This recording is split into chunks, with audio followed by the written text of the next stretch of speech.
baada ya kumshukuru Allah subhanahu wa ta'ala na kutaka ziada na rehema zimwendee kiongozi wa umma, na si mwingine ni mpenzi wetu, nabii wetu, Mtume Muhammad, sala na amani ziwe juu yake. Ndugu zangu katika imani, nikinasihi nafsi yangu pasina na kusahau nafsi zenu, kunako hali ambayo Mwenyezi Mungu anaiona zaidi na anaipenda zaidi na anamhangaikia zaidi. Bimaana Mwenyezi Mungu hangaikie mtu mwenye kujisahau, isipokuwa Allah anahangaikia sana na anampenda sana. Akramakum inda Allah atakakum, mbora mbele ya Allah, mbele yetu yule mwenye anaishi maisha yake anamwogopa Allah. Ya kujua aje unamwogopa Allah, si kuzidisha mali, si kuzidisha watoto, lakini antaqilu anillah thumma tati'uhu wa huwa khairu fi dunya wal akhirah. Ni mtu kujua Allah anapenda hiki, anakisimamisha sababu ya Allah, na Allah anachukia hiki, anakiacha sababu ya Allah. La takhafu nas wala takhafu faqr, usiogope watu, usiogope ufakiri, tambua kwamba jivunie Allah, sababu Allah anampenda mbora katika sisi ni yule mwenye kumwogopa. Ndugu zangu, akituwezesha Mwenyezi Mungu, tunapenda tukumbushane kwa dakika kidogo kunako maudhui yetu ya siku ya leo. Ni inazungumzia kunako habari ya sala ya zakatul mali, mambo ya zaka ya mali, kwa sababu Mwenyezi Mungu anasema katika hadithi al-Qudsi kwamba almalu mali fashtaru jannati bil mali. Mwenyezi Mungu anasema mali ambayo sisi tunaimiliki sio mali yetu, anatuazima, lakini anasema almalu mali, hiyo mali ni yangu. Fashtaru jannati bil mali, nimeiwawekea hii mali sababu muitumikishe kwa kuitafuta pepo yake Allah subhanahu wa ta'ala. Bimaana mali, kila mtu ndani ya maisha anaishi hapa, tukiulizana ndani ya nafsi, labda hakuna mtu mwashasahau jiombea dua Mungu ampatie mali. Kwa sababu gani? Kwa sababu mali inaleta uhai. Mwenyezi Mungu ameshasema wala tansa nasibaka min dunya, miongoni mwa vitu vinapatia mtu maisha ni mali, ni nasiba, ni sehemu yenye inatupatia.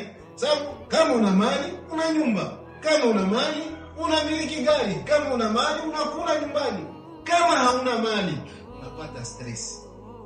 Sasa Mungu amesema fashtaru jannati bil mali, muitumikishe mali kwa kuitafuta pepo. Bimaana dunia ina sehemu, lakini hivyo hivyo pepo ya Allah unaweza ipata kuipitia mali, na kitu kinasaidia miongoni.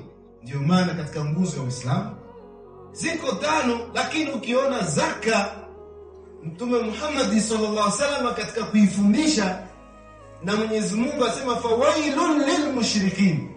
Unaweza kuwa una imani, uko Muislamu, lakini ukijiziwia kwa habari ya zaka ya mali, Mwenyezi Mungu anasema fawailun lilmushrikin, adhabu itawapata wa mushriki.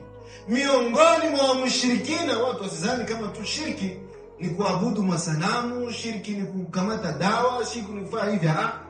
Mushrikuna vile vile ni katika wale ambao wamepewa sehemu ya mali wakakataa kutoa zaka ya mali.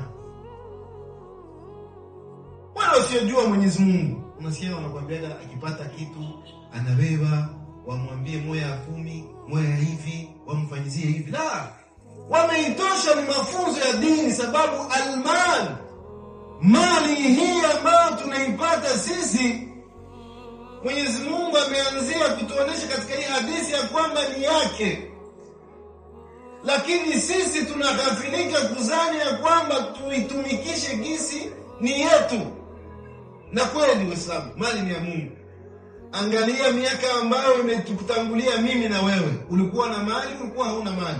Kabla ya miaka fulani wakikuuliza, kila mtu ana historia hapa. Ukiuliza kila mtu mwenye anafanya kazi atakwambia bwana, kusudi ninunue hii parcele, nilianzia nafasi fulani, nikafanyaga hivi, nikafanya hivi, nikatumika. Manake mali yako na mali yangu sote ina mwanzo. Lakini mali yako na mali yangu sote hatujua mwisho yake. Ndio maana Mungu anasema almalu mali. Mwisho ya mali wewe hujui.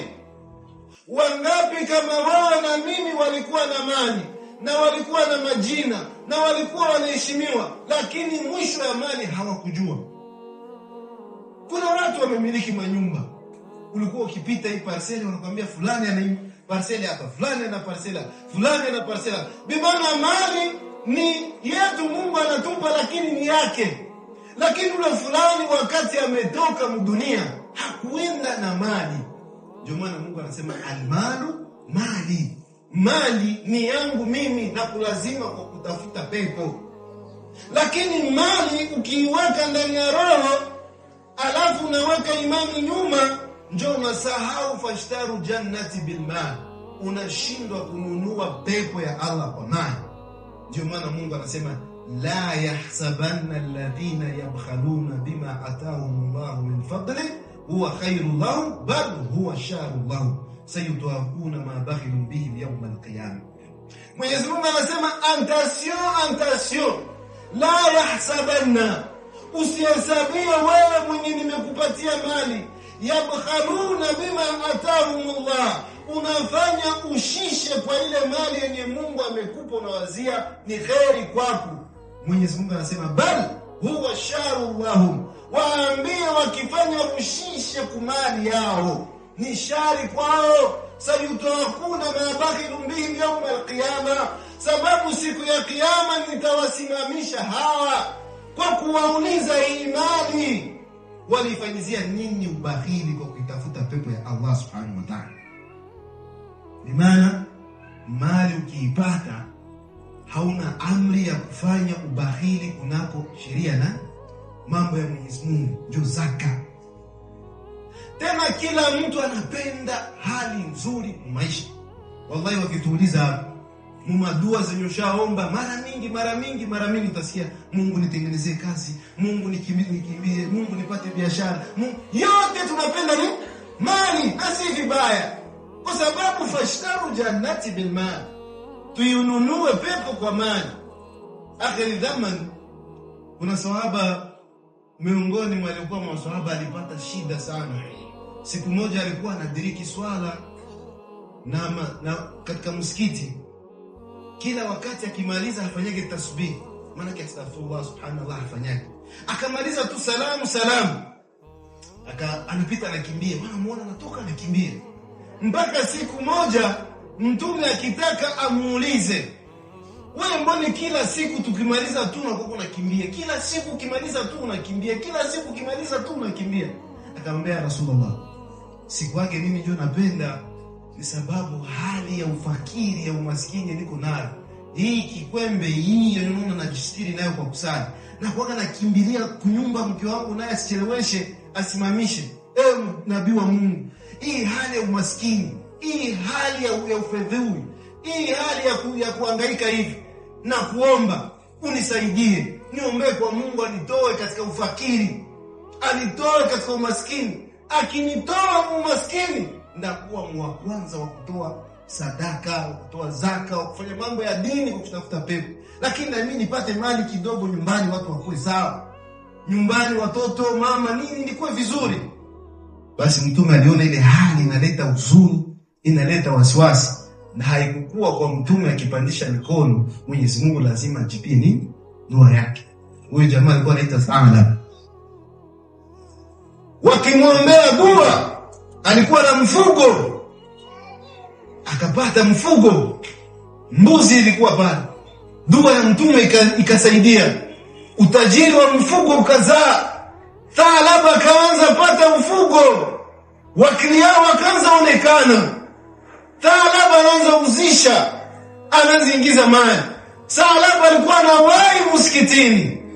Ndio maana mtume Mwenyezi Mungu anasema khuliqal insanu haluha idha masahu sharru jazuan wa idha masahu khairu manua. Anasema mwanadamu ukimwona mzuri anakuwa na hali mbili zinakuwa zinambeba. Kuko ule mwenye magumu kimpata anakuwa na imani, maana yake anaomba Mungu nipe nitafanya, Mungu nipe nafanya, Mungu nipe. Lakini akishapata anajisahau. Sawa, labda alikuwa na wahi kikimbia mbio kisa sababu kisa kwa maarufu. Alikuwa na wahi azane kitoka ashafika msikitini. Akimaliza anakimbia, lakini sasa alianza mali ikaanza kumfika. Sasa labda anaanza chelewa, wanaita adhana haya ala swala, anaangalia makria wanafika, anasema ngoja ndaenda tusali wapi, wakati singani. Anachelewa rakaa, mwisho rakaa haikutosha, akaanza chelewa na vipindi. Kuna watu wengine hapa sababu ya mali, wake mtu biashara ikisha mkubali, anaona watu wanamkujia au mkazi tu, hawamwambia tu usiende sali. Lakini akiona tu mambo yako mzuri, pesa inamchekea, anaanza kuambia azuri bwana, si ya mrefu, watu wasikuwa wanakamata dini kisi wanapenda. Leo sawa labda kaanza chelewa, wanaanza kuona anafika nyuma kipindi, wanageuka nyuma labda amechelewa. Mwaka ikipita kama vile hapa tuko mwezi wa kwanza ambayo tumependa ati kulli dhi haqi haqqahu, kila kitu kizungumze nafasi yake kwa wakati yake.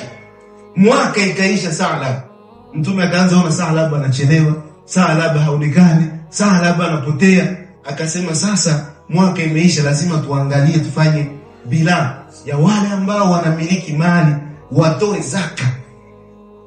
Saa labda kaingia mliste ya watu wenye kutoa watatoa zaka. Mtume akakusanya akasema mwende mtembelee saa labda, ameshakuwa na mifugo, mwaka imepita, atoe zaka naye. Kwa sababu Uislamu, kwani waambie kweli, Uislamu sio dini ya kusema ni umaskini. Ni sie ndio tunajipatia umaskini.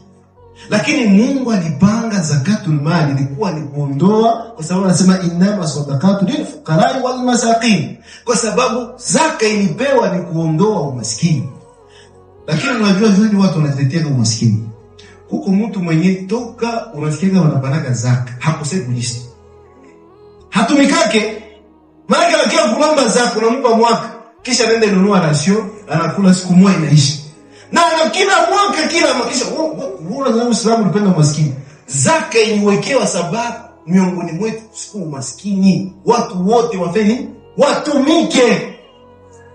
Ndio maana zaka imepangiliwa, kwa sababu waangaliwa fukara wal masakin, wale ambao wana hali ya chini wawapatie uwezo watumike. Taalabu akamtumia watu waende wamwambie jua zaka. Sasa naanzaona watu wanakuja kama vile mimi na wewe, huko mtu mwenye hapa maisha yake hapendake toa zaka. Iko na manyumba zinafaa mwaka, hazitoyagi zaka. Huko mtu hapa iko na magari zinatumikaga kila mwaka zinamuingiziaga, hapendake toa zaka. Huko mtu hapa iko na mashamba, wakati wa zaka ndio anaanza kuletea magumu tu, kwa sababu faida ya zaka ina faida zake. Unajua kwa nini Waarabu kila siku watu wanakuambiaka wana evolue? Kwa sababu walikamata principe ya Mtume, anasema almalu yazdadu biinfaq, mali inazidi kwa kuitoa, mali haizidi kwa kuibana. Tuko mtu mwenye iko na raha hapa, anaanza kuambia mkonte mimi namiliki leo $100,000, $50,000, $10,000 sababu tu ya servia chakula. Si vibaya, kwa sababu prevention is better than cure. Prevention kila siku ni nzuri, lakini lazima ujue mali maksudi yao ni kununua pepo.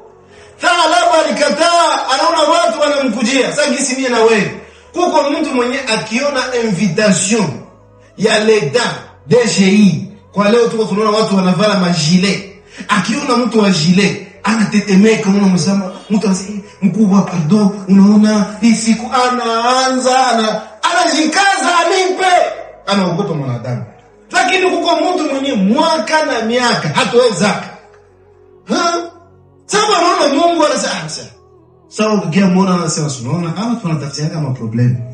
Si probleme, sababu zaka inaleta baraka mali. Zaka inaleta kukondoa bara. Zaka inakuya multiplier faida ya mali yako. lakini wangapi wanaijua? Qul ya ibadi alladhi asrafu ala anfusihim la taqnatu min rahmatillah inna Allaha yaghfiru dhunuba jami'an innahu huwal ghafurur rahim fastaghfiruhu.